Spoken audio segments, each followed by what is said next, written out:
Il est une des légendes de la construction automobile. Pendant des dizaines d'années, Carlos Ghosn fut l'un des capitaines d'industrie les plus en vue de la planète.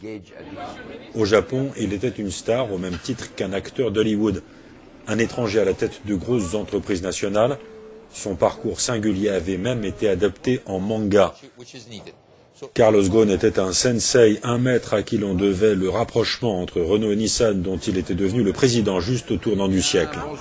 Je suis forcé de dire que nous parlons du côté obscur de l'ère Ghosn, et cela a duré de nombreuses années.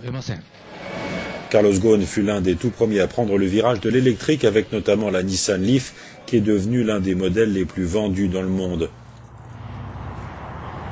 La mise au banc de Carlos Ghosn pose aujourd'hui la question de la viabilité à terme de l'alliance entre Renault et les constructeurs japonais.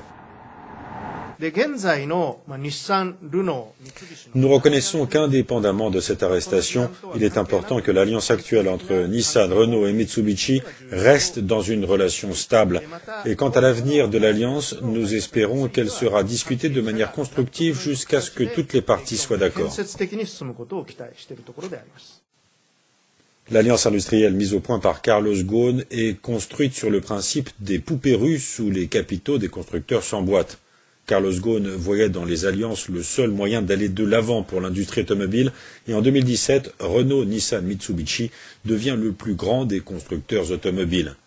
L'État français possède 15% du capital de Renault et ces derniers mois, l'importance décisive de Carlos Ghosn au sein de l'alliance avec Nissan avait fini par inquiéter. L'exécutif lui avait demandé de préparer sa succession. Carlos Ghosn n'avait pas désigné de dauphin. Sa chute oblige Paris à trouver une solution pour sécuriser l'avenir de Renault et protéger son alliance avec Nissan.